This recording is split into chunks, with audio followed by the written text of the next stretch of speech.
अनुजाय नमः। अस्मद्गुरुभ्यो नमः। अस्मत् परम गुरुभ्यो नमः। अस्मत् सर्वगुरुभ्यो नमः। श्री राधा कृष्णाभ्याम नमः। श्रीमते रामानुजाय नमः। लंबोदरम परम सुंदरेकदंतम पीतांबरम त्रिनयनम परम पवित्रम उद्यद्दिवाकर्णिभोज्वल कांतिकांतम विघ्नेश्वर विघ्नेश्वरम सकल विघ्नहरम नमामि। जयतु देवो देवकी नंदनो अयम।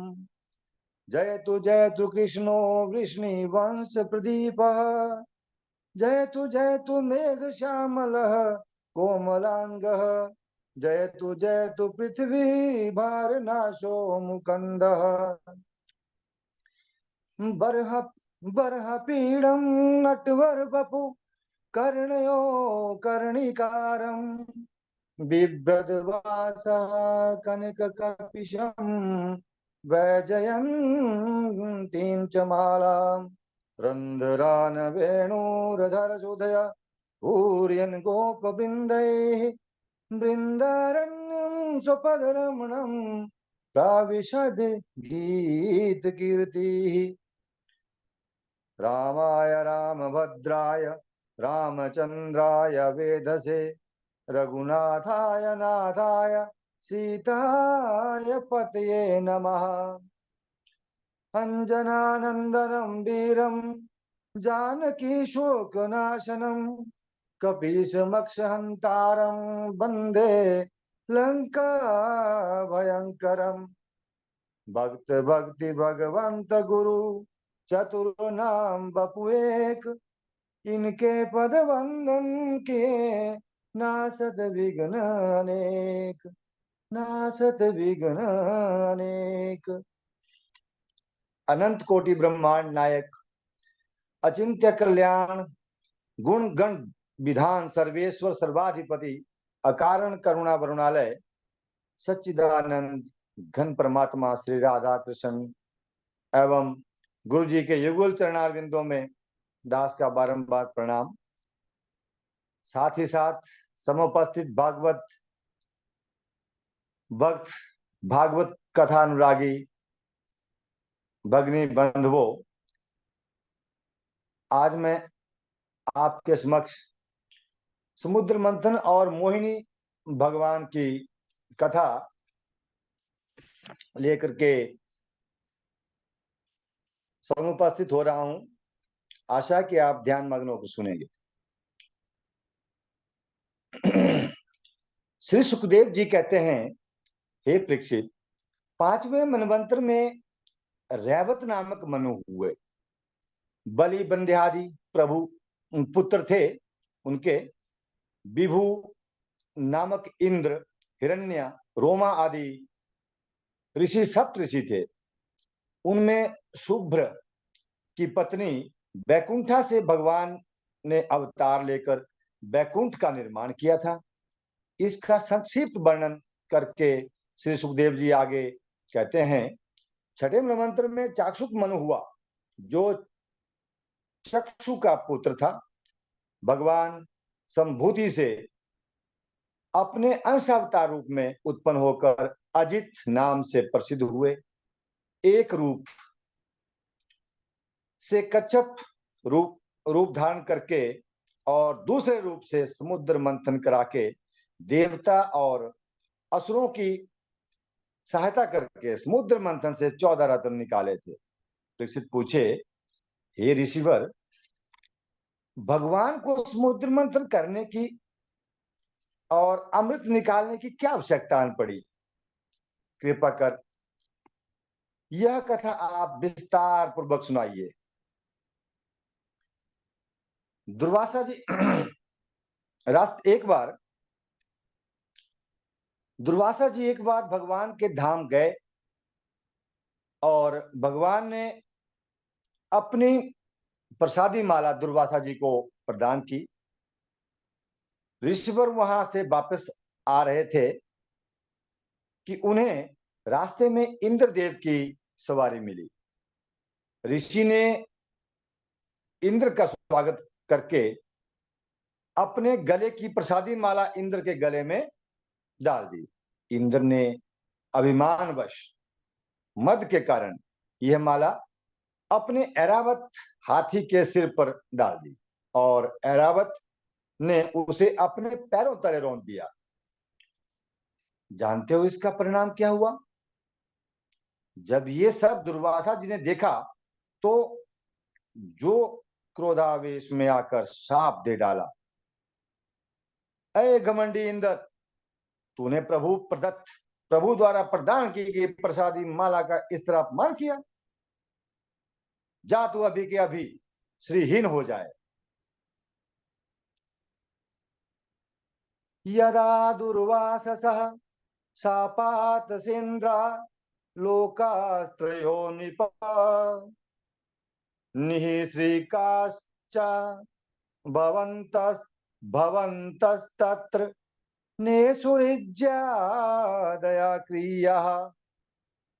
बस फिर क्या था महाराज, देवराज इंद्र सभी देवताओं सहित तत्काल श्रीहीन हो गए, दरिद्र शक्तिहीन हो गए।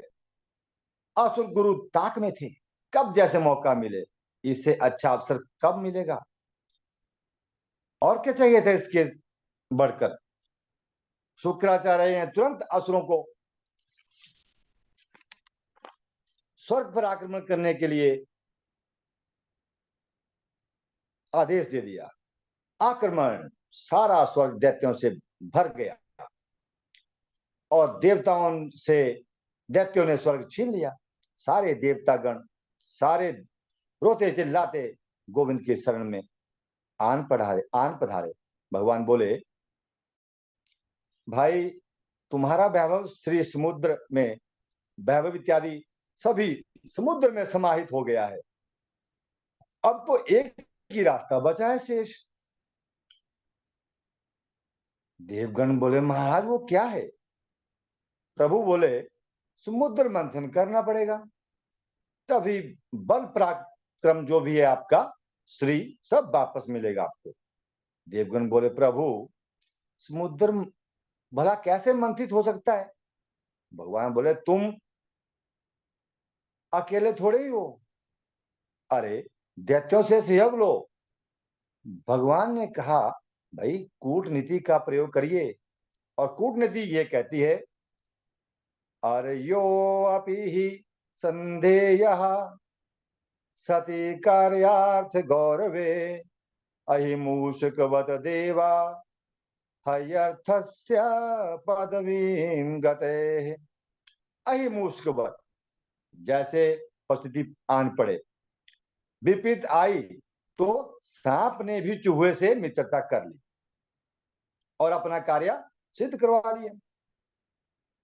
इसी तरह से सर्प के लिए चूहा कुछ भी नहीं है, पर जहां काम आए तो बुद्धिमता पूर्वक काम निकालिए, राम राम कहकर कार्य सिद्ध करवा लेना चाहिए। कभी कभी तो गधे को भी मामा बोलना पड़ता है, तो बोल लीजिए कार्य सिद्धि हेतु।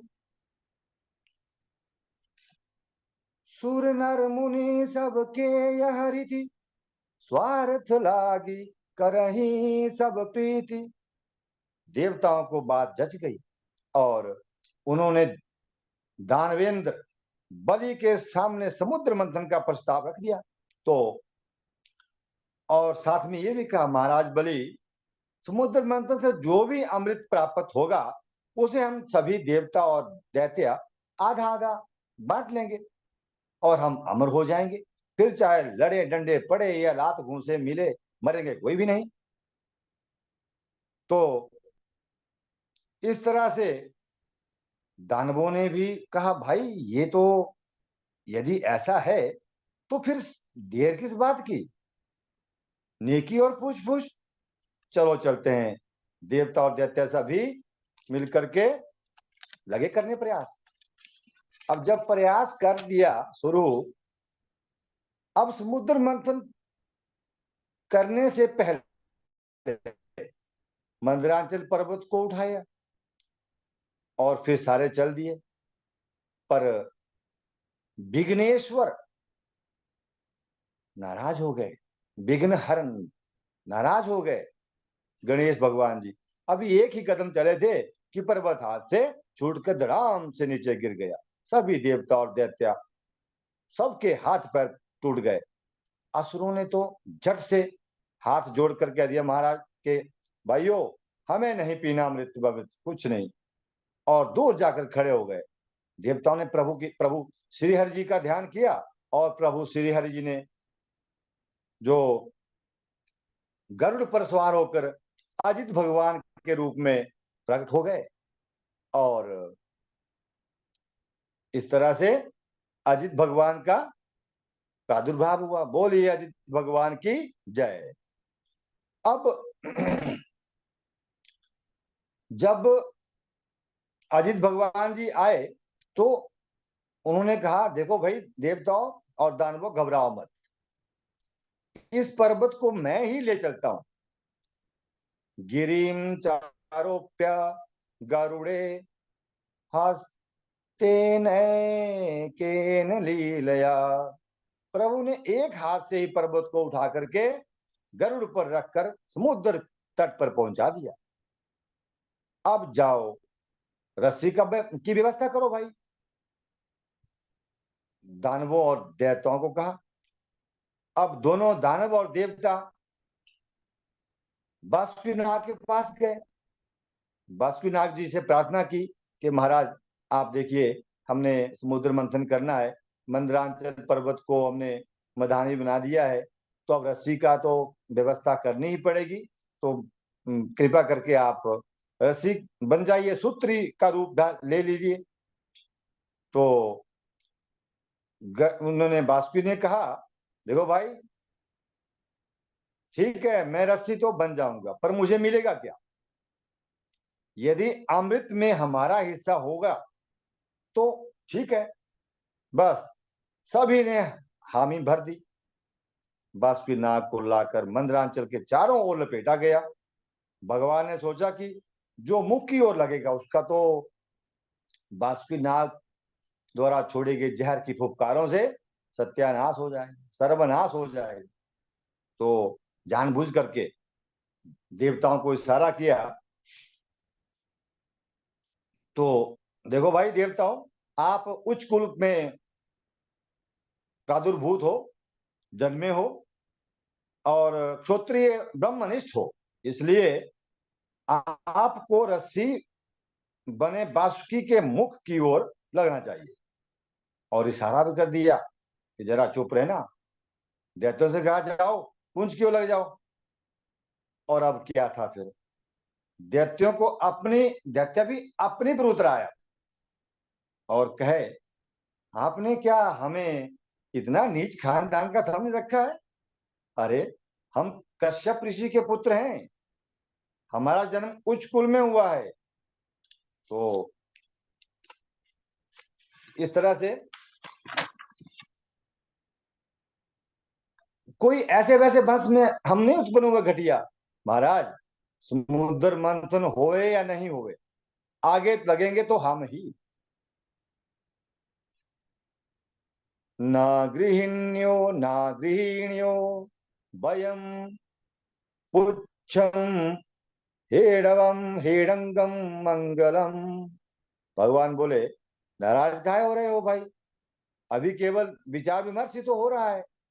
यदि तुम चाहते हो तो आगे लग जाओ, कोई बात नहीं, देवता पीछे जुड़ जाएंगे। वैसे भी तुम ऋषि पुत्र हो ना, बड़े बाप के बेटे हो, सो मुख की ओर जाओ, तुम्हारा ही बनता है, लगो। देवताओं को इशारा किया कि फटाफट पुंज की ओर भागो। प्रभु भी यही चाहते थे। अब देवताओं ने पुंज और दैत्यों ने मुख पकड़ लिया। जैसे ही मंदरांचल पर्वत को मधानी बनाया और बासुकीनाथ जी को लपेटा तो भार की अधिकता के कारण जो मंदरांचल पर्वत लगा धंसने पृथ्वी पर, ठीक उसी समय इस बाधा को दूर करने हेतु भगवान ने विशाल कछुए का रूप ले लिया, कच्छप अवतार हुआ। मंदरांचल पर्वत को अपने पीठ पर उठा लिया कच्छप भगवान ने। बोलिए कच्छप भगवान की जय। कृत्वा बपु कच्छप मद्भूत महत प्रविश्य तोयम गिरि मुज्जुहार। अब भगवान नारायण दैत्यों, असुरी शक्ति, देवताओं में देव शक्ति और बासुकी नाग में निद्रा रूप में प्रविष्ट हुए। जैसे ही मंथन का श्री गणेश हुआ कि बासुकी नाग की जहरीली फुफकारों से दैत्य जो मुख की ओर लगे थे जलने लगे, दहकने लगे, और देवता जो पुंछ की ओर लगे थे वो जोर जोर से हंसने लगे। मजा आया, क्या मिला, बड़े बाप के बेटे बने ना, जोर जोर से हंसने लगे। अब भाई बड़े बाप के बेटे बने हो तो मजा भी तुम ही लो। मंथन शुरू हुआ, मंद मंद मेघ बरसने लगे, और सर्वप्रथम कालकूट जो हलाहल नामक जहर निकला, भयंकर विषाग्नि प्रकट हुई, उस विषाग्नि से जलने लगे सारे, और त्रिलोक में हाहाकार मच गया। देवता घबरा गए, ये क्या हुआ। हलाहल को इकट्ठा किया और भगवान शंकर की शरण में तत्काल पधार गए और हाथ जोड़कर प्रार्थना की कि भगवान भोलेनाथ त्राहिमाम के देव देव महादेव भूतात्मन भूत भावना त्राहीनाम शरणाम पन्नाम त्रैलोक्या दहनाद विषाद। हे देवादिदेव भूत भावन भोलेनाथ, त्रैलोक्य को दग्ध करने वाले इस भयंकर कालकूट हलाहल से हमारी रक्षा करिए, हम आपकी शरण में हैं। नमामि समीशान निर्वाण रूपम विभुम व्यापकम ब्रह्म वेद स्वरूपम निजम निर्गुणम निर्विकल्पम निरीम चिद्दकाशं काशवासं भजे अहम निराकार मोहकार मूलम तुर्यम गिरा ज्ञान गोतीत मीशम। ये प्रार्थना सुनकर भोले बाबा प्रसन्न हो गए। अब अपनी श्रीमती पार्वती से पूछा, उनकी ओर देखते हुए, कि परमिशन मांगी उनसे, और कहते हैं भवानी ये सब जो हमें जहर पिलाना चाहते हैं, आपका क्या विचार है, गटक जाएं, पी जाऊं। माता भवानी हाथ जोड़कर बोली कि महाराज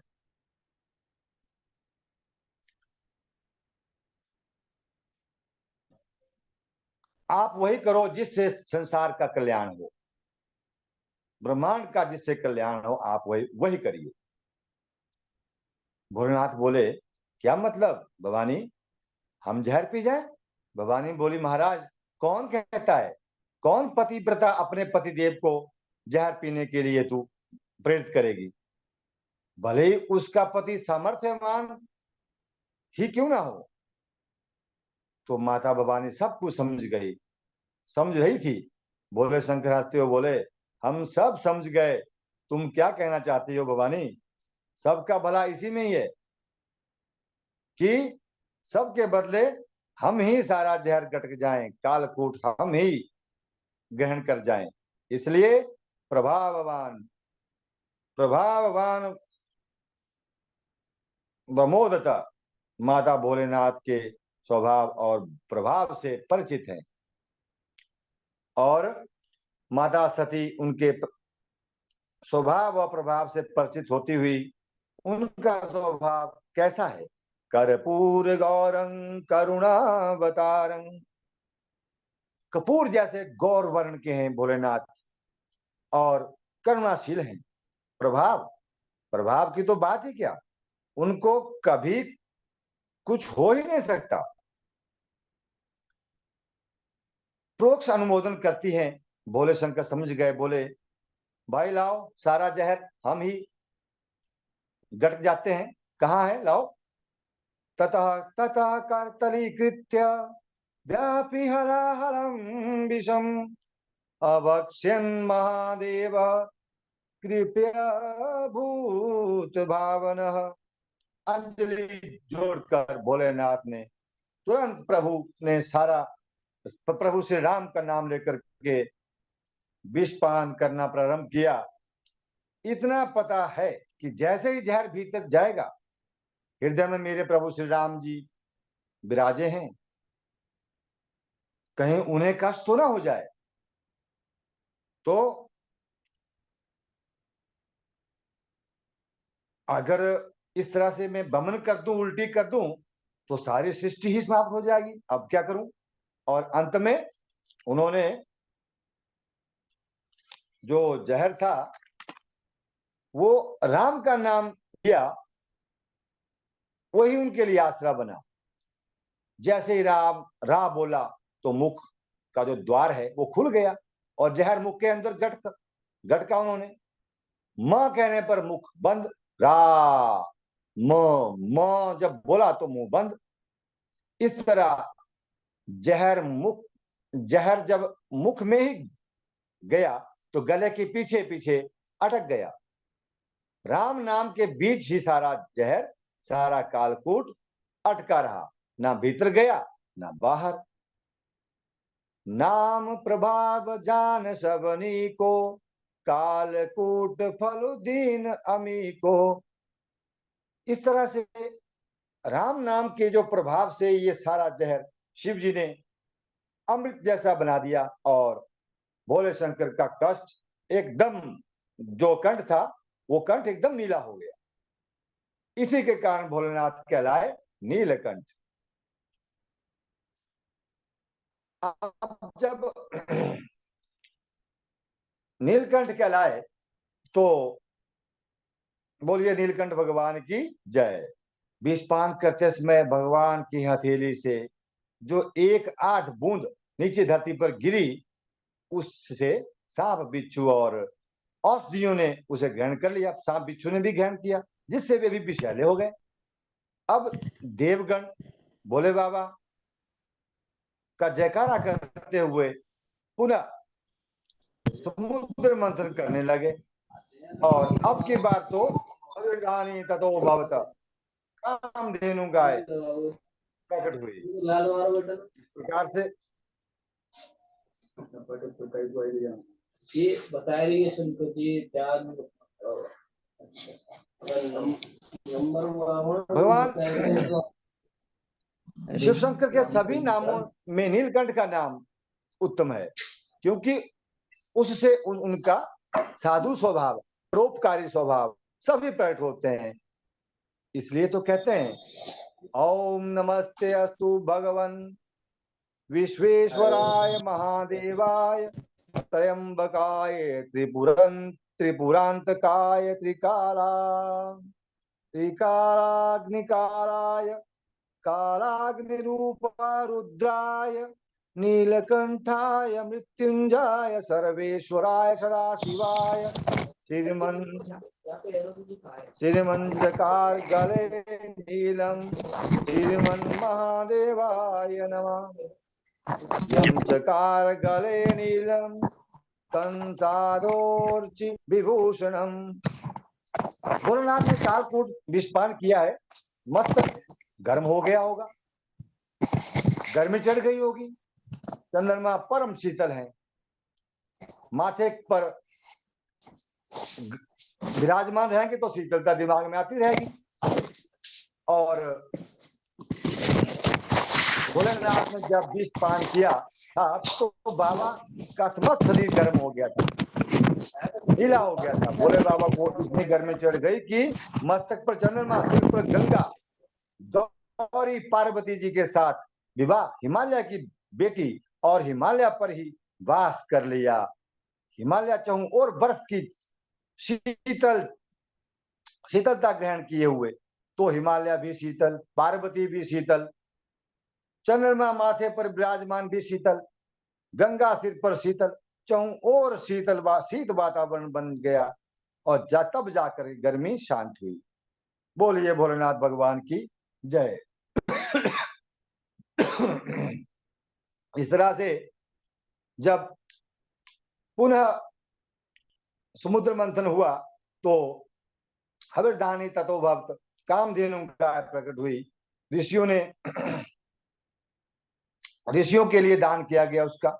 फिर मंथन करने उपरांत चंद्रमा प्रकट हुए, जिसे मस्तक पर भोलेनाथ के विराजमान करवा दिया गया, जिससे भोलेनाथ चंद्रमौली बन गए।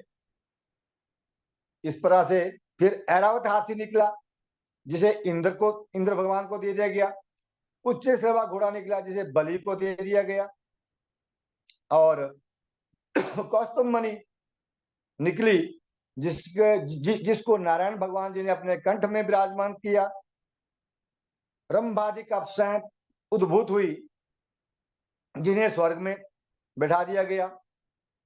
पारिजात कल्प वृक्ष का प्रादुर्भाव हुआ, वो भी स्वर्ग में स्थापित किया गया। और अब की बात जब मंथन किया गया, तो महाराज अचानक नीले आसमान पर मानो बिजली सी चमक पड़ी। ऐसे ही समुद्र के बीच से भगवती माता श्री लक्ष्मी जी का प्राकट्य हुआ। बोलिए लक्ष्मी माता की जय। गुरुदेव जी आज इतना ही।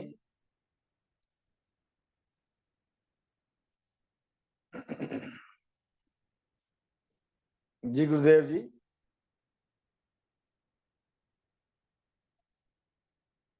बहुत सुंदर, बहुत बढ़िया, बहुत आनंद आया। बहुत दिनों बाद वक्तव्य हुआ, लेकिन बहुत अच्छा हुआ।